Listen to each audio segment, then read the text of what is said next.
NEET examination 2026 cancel हो गया है, रद्द हो गया है और अब आपका रीनीट होना निश्चित हो चुका है। तो अब आगे क्या? बहुत सारे सवाल हैं बच्चों के। एक एक कर सभी सवालों के जवाब इस वीडियो में मैं आपको देने की कोशिश करूंगा। यानी अब आगे क्या, कब होगा रीनीट, कितने समय बाद रीनीट होगा, क्या नया रजिस्ट्रेशन करना पड़ेगा, क्या नए बच्चों को जो रजिस्ट्रेशन नहीं कर पाए थे किसी कारणवश उन्हें रजिस्ट्रेशन करने का मौका मिलेगा, रीनीट होने के कुछ नुकसान और कुछ फ़ायदे भी हैं क्या, या जो आपका एग्ज़ामिनेशन सेंटर है वो वही रहने वाला है जो पुराना है, क्या आपका नीट फीस जो आपने पे किया था रजिस्ट्रेशन फ़ीस क्या वो रिफ़ंड होने जा रहा है, क्या वो बच्चे जिन्होंने नीट एग्ज़ामिनेशन में हाज़िरी नहीं लगाई थी यानी किसी कारण वो एब्सेंट थे, क्या उन्हें इस बार नीट एग्ज़ामिनेशन को देने का मौका मिलेगा, क्या नीट एग्ज़ाम ईजी होगा या मुश्किल होगा, और इसी के आसपास एनटीए के वो प्रोमिसेस जिन पर वो खरा नहीं उतरा, और पीडब्ल्यूडी बच्चों की बात भी हम यहाँ पर ज़रूर करेंगे, उन पर क्या इम्पैक्ट होने वाला है। तो शुरू करते हैं। अब नीट एग्ज़ाम की कैंसिल हो जाने के बाद आगे क्या होना है बच्चों? ना तो अब आपको कोई ओएमआर शीट देखने को मिलेगा और ना ही नीट रिजल्ट।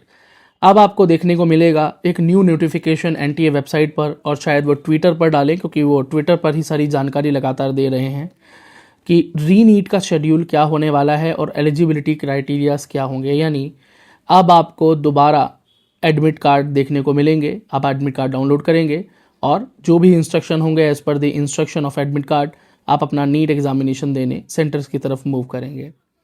अगला, क्या आपको कोई न्यू रजिस्ट्रेशन करना पड़ेगा नीट एग्जामिनेशन के लिए? जी नहीं। As per the notification, as per the tweet from NTA, आपको कोई न्यू या फ्रेश रजिस्ट्रेशन नहीं करना है, ना ही रजिस्ट्रेशन पोर्टल ओपन ही होने वाला है और ना ही आपको कोई एक्स्ट्रा फ़ी पे करनी ही पड़ेगी। सेम आपको सिर्फ एक एडमिट कार्ड दोबारा से डाउनलोड करने का ऑप्शन मिलेगा। वो कब मिलेगा वो देखने वाली बात है, शेड्यूल क्या होगा आगे वो देखने वाली बात है। तो हमें वेट करना पड़ेगा एनटीए के न्यू नोटिफिकेशन का। कुछ बच्चों को नोटिफिकेशन को पढ़कर लग रहा है कि हमें वही सेम ओल्ड सेंटर ही प्राप्त होगा जिस एग्जामिनेशन सेंटर पर हमने एग्जामिनेशन दिया था। तो बच्चों, ऐसे होने की संभावनाएं बहुत अधिक नहीं हैं, क्योंकि अगर वही सेम सेंटर आपका रहेगा तो ये एक सिक्योरिटी कंसर्न बन सकता है और आप भी इस बात को समझें। तो एग्जामिनेशन सिटी प्रेफरेंस और एग्जामिनेशन सेंटर प्रेफरेंस जो आपने अपने नीट रजिस्ट्रेशन के दौरान भरे थे वही सेम रहेंगे, लेकिन एग्जामिनेशन के सेंटर के एग्जैक्टली वही मिलने वाला है आपको सेंटर, इसकी संभावनाएं थोड़ी कम है और सिक्योरिटी रीजंस के हिसाब से ऐसा होना भी नहीं चाहिए। पर हाँ, सिटी ऑफ एग्जामिनेशन वही होगा जो इससे पहले आपको प्राप्त हुआ था। तो ये रीनीट कब होने वाला है? देखिए बच्चों, अभी तक इस बारे में कोई सटीक जानकारी नहीं है। पिछली बार जब रीनीट हुआ था तो लगभग 84 डेज भी लग गए थे, लेकिन इस बार अधिक से अधिक जो समय एनटीए ले सकता है वो 1 मंथ का ले सकता है। अगर ये समय 1 मंथ से ज़्यादा हुआ, जो कि हो भी सकता है और नहीं भी, हम कुछ कह नहीं सकते और एनटीए को प्रिडिक्ट करना बहुत मुश्किल है। अगर ये समय 1 महीने से ज़्यादा लिया गया, 1.5 महीना 2 महीने लिया गया, तो काउंसलिंग डिले होगी, पीडब्ल्यूडी बच्चों की वेरिफिकेशन डिले होगी, नीट एडमिशन प्रोसेस डिले होगा इन दी एंड, और एमबीबीएस का जो एकेडमिक ईयर है इस साल का वो लेट शुरू होगा फर्स्ट ईयर, और फर्स्ट ईयर लेट शुरू होने की वजह से एमबीबीएस फर्स्ट ईयर में बच्चों को बहुत सारी मुश्किलें पेश आएंगी और वहाँ उनकी शुरुआत बैकलॉग के साथ होगी और बहुत परेशानी होगी उनको अपने न्यू कोर्स में जाकर, इतने वास्ट कोर्स में जाकर उसे कोप अप करना, क्योंकि सेकेंड ईयर के लिए तो पहुँचना ही है सही समय पर और फर्स्ट ईयर को कंप्लीट करने के लिए पूरा समय नहीं मिलेगा। तो बच्चों को बहुत मुश्किलों का सामना करना पड़ेगा, जो कि ठीक नहीं होगा। इसके साथ एनटीए का जो प्रोमिस था बच्चों को, जो कि इससे पहले नोटिफिकेशन जारी किया गया था और बताया था कि जांच एजेंसीज जांच कर रही हैं और जो गलत लोग हैं उनके खिलाफ एक्शन किया जाएगा और बच्चों आपकी मेहनत ख़राब नहीं होगी, ये बात एनटीए ने कही। लेकिन यहाँ तो बच्चों की सारी मेहनत पर पानी फिर ही गया है। वैसे ये रीनीट होने की संभावनाएं बनी ही क्यों हैं? क्योंकि जांच एजेंसीज की जांच में ये बात लगातार सामने आई कि जो एग्ज़ाम कॉम्प्रोमाइज़ हुआ, जो क्वेश्चन पेपर कॉम्प्रोमाइज़ हुआ, उसका स्केल बहुत बड़ा था। ये छोटे स्केल पर कॉम्प्रोमाइज़ नहीं हुआ, इसका बहुत बड़ा स्केल सामने आता चला गया लेयर बाय लेयर जांच एजेंसीज ने पाया कि ये बहुत बड़े स्तर तक बात पहुंच चुकी है, और जब इतने बड़े स्तर तक पहुंच चुकी है तो अब इसके स्केल का अंदाज़ा लगाना बहुत मुश्किल है।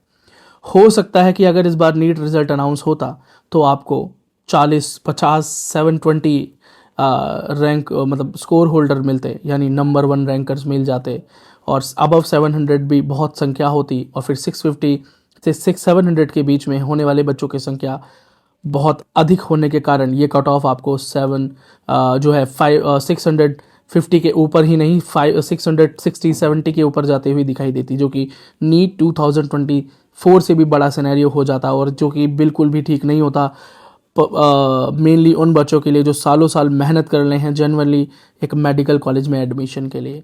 तो इस वजह से इस एग्ज़ाम को रीकंडक्ट करने यानी रीनीट करने का फैसला लिया गया है। क्या इस चीज़ के कोई नेगेटिव एंड पॉजिटिव्स भी हैं? बच्चों, अगर हम नेगेटिव देखें तो नेगेटिव तो बहुत ही सारे हैं, बहुत अधिक नेगेटिव्स यहाँ पर हैं। लेकिन अगर हम पॉजिटिविटी देखें तो हम पॉजिटिविटी यहाँ पर ये देख सकते हैं कि वो बच्चे जिनका नीट स्कोर इस बार कम था, जो वो छोटी मोटी गलतियाँ कर गए थे, एग्जामिनेशन सेंटर पर एग्ज़ाम के समय उन्होंने कोई गलतियाँ की थी, OMR शीट को भरने में टाइम को मैनेज नहीं कर पाए, पढ़ नहीं पाए, ठीक से तैयारी नहीं कर पाए, और उन्हें लगा कि अगर हमें थोड़ा समय और मिल जाता तो शायद हम बेहतर कर पाते। तो बच्चों, अब आपके पास एक अपॉर्चुनिटी है कि आप और बेहतर कर सकें। तो ऑल द वेरी बेस्ट।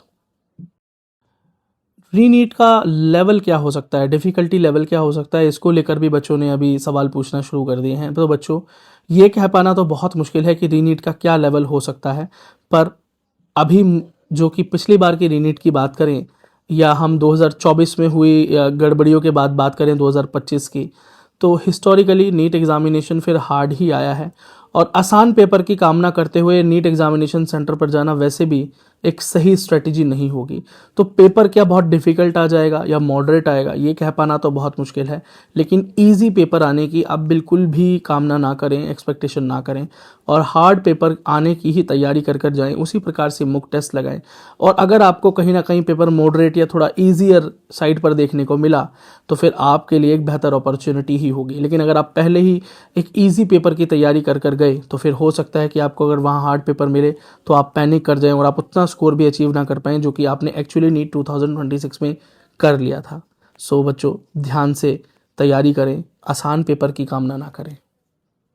बच्चों, PWD कैंडिडेट्स का बहुत सारे सवाल अब आने शुरू हो गए हैं कि भैया इसकी वजह से हम पे क्या इम्पैक्ट पड़ेगा। बच्चों, एक्चुअली आपने जो भी स्कोर किया था वो नल एंड वॉइड हो चुका है। अब सभी PWD बच्चे दोबारा से एग्जामिनेशन पर जाने वाले हैं, नॉर्मल सभी बच्चे जाने वाले हैं, PWD भी जाने वाले हैं। तो अब PWD बच्चे कितना स्कोर करते हैं वो सारी चीज़ें डिसाइड करेंगी इन दी एंड कि आपका रिजल्ट क्या होने वाला है और आप पर इसका कोई इम्पैक्ट पड़ेगा या नहीं। अभी से ये कह देना कि आप पर कोई इम्पैक्ट पड़ जाएगा रीनीट होने का, या कट ऑफ डाउन हो जाएगी या अप हो जाएगी, कुछ नहीं कह सकते। ये तो डिपेंड करेगा कि रीनीट का लेवल क्या होगा, डिफ़िकल्टी लेवल क्या होगा, एग्जामिनेशन कैसा होगा, और उसके बाद जब वो एग्जामिनेशन हो जाएगा, जब क्वेश्चन पेपर्स हमारे हाथ में होंगे और फिर जब उसका अंदाज़ा लगाया जाएगा, उसके बाद हम कुछ कह सकते हैं। उसके बाद ही कोई क्लैरिटी आपको मिल पाएगी कि PWD बच्चों पर उसका क्या असर हुआ। वैसे अगर हम बात करें कि नीट 2026 एग्जामिनेशन का PWD बच्चों पर क्या असर हुआ था, तो असर ये हुआ था कि क्वालिफिकेशन तो उतने ही बच्चों ने किया जितना कि हर बार करते आए थे, 50% बच्चे ही क्वालिफाई हुए। लेकिन जो बच्चे क्वालिफाई इस बार हुए उनमें भी हाई स्कोरर बच्चों की संख्या हर बार से इस बार अधिक थी। मतलब 300 से 450 के बीच स्कोर करने वाले PWD बच्चों की संख्या इस बार सबसे अधिक थी। यानी इस बार वो बच्चे जो कि एम्स के लिए जाना चाहते थे, PWD बच्चे जो कि 300 पर 280 पर मिल जाया करता था, इस बार 350 पर भी नेक टू नेक कंपटीशन आ गया था। तो अब क्या होने वाला है, न्यू सिनेरियोज क्या होंगे, वो तो रीनीट होने के बाद ही पता चलेगा बच्चों। मेरी आपको एडवाइस है बच्चों कि मैं जानता हूँ आप पैनिक होंगे, मैं जानता हूँ आप डीमोटिवेट फील कर रहे होंगे, आप में से कुछ बच्चे मोटिवेटेड भी फील कर रहे होंगे जिन्हें लग रहा होगा कि हम बहुत अच्छा नहीं कर पाए थे, अब हमारे पास ऑप्शन है कि हम अच्छा कर पाएँ, या हम कट ऑफ से थोड़ा चूक रहे थे, शायद इस बार हमें कॉलेज नहीं मिलता। तो इस बार आपको कॉलेज मिलने की एक अपॉर्चुनिटी दोबारा से मिल रही है, तो वो पॉजिटिव होंगे। और वो बच्चे जिन्होंने बहुत अच्छा स्कोर किया हुआ था और उनको पक्का था कि इस बार उन्हें गवर्नमेंट मेडिकल कॉलेज ज़रूर मिल जाएगा, वो इस वक्त डीमोटिवेटेड ज़रूर फील कर रहे होंगे, क्योंकि बहुत मेहनत से नीट एग्ज़ामिनेशन की तैयारी की और बड़े अच्छे तरीके से उन्होंने नीट एग्ज़ाम को हैंडल किया और एक अच्छा नीट स्कोर बनाया। लेकिन उसके बाद आज उनको जो सुनने को मिल रहा है वो उन्हें डीमोटिवेट कर ही रहा होगा। तो डीमोटिवेट होने की बच्चों आवश्यकता तो नहीं है। खैर, ये बड़ा ही मुश्किल है कि आप इतनी सारी प्रॉब्लम्स के साथ, इतनी सारी चीज़ें जो कि आपके आसपास चल रही हैं और आपके साथी, आपके घर में, आपके टीचर्स, हर कोई सिर्फ इसी टॉपिक पर बात कर रहा है, इतने क्योस के बीच में दोबारा से प्रिपरेशन मोड में वापस चले जाना, दोबारा से पढ़ाई करना शुरू करना, दोबारा से मॉक टेस्ट लगाना शुरू करना इतना आसान नहीं होगा। आप में से कुछ बच्चे तो ऐसे भी हैं जिन्होंने ड्रॉप लेने का डिसीजन भी ले लिया था और कुछ बैचेस में एडमिशन भी ले लिया था और फीस भी पे कर दी थी। और आप में से कुछ बच्चे तो ऐसे भी थे जिन्होंने अपना कोर्स आगे सेल कर दिया और उन्हें लगा कि अब तो हमारी जर्नी एंड हो गई है, एडमिशन का समय आ गया है, अब इस कोर्स का हम क्या ही करेंगे। तो इस तरह के बहुत अलग अलग चैलेंजेस हैं, शायद मैं वो मेंशन भी नहीं कर पा रहा हूँ, बहुत से चैलेंजेस होंगे, अलग अलग बच्चे के अलग अलग चैलेंजेस हैं, वो आप कमेंट सेक्शन में बता सकते हैं। तो सभी चैलेंजेस को आप कोप अप कर रहेंगे बच्चों। तो मैं आप सभी को कहूँगा बच्चों कि अब आगे रीनीट होना तो फिक्स हो चुका है। अब आप इस रीनीट एग्जामिनेशन के लिए डीमोटिवेटेड जाएंगे, परेशान होकर जाएंगे, खुद को ऑक्यूपाइड कर कर जाएंगे, टेंशन में जाएंगे, तो बच्चों हो सकता है कि आप वो परफॉर्मेंस भी ना दे पाओ जो कि आपने नीट 2026 के पेपर में दी थी।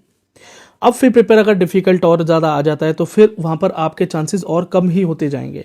तो बेटा, अब चाहे आप पॉजिटिव साइड में हो या नेगेटिव साइड में हो या आपको कोई फ़र्क ना पड़ रहा हो, तीनों ही कंडीशन में नीट एग्जामिनेशन तो फिक्स है और नीट एग्जामिनेशन आपको जाकर देना ही देना है। आपके पास इसके अलावा कोई ऑप्शन मौजूद नहीं।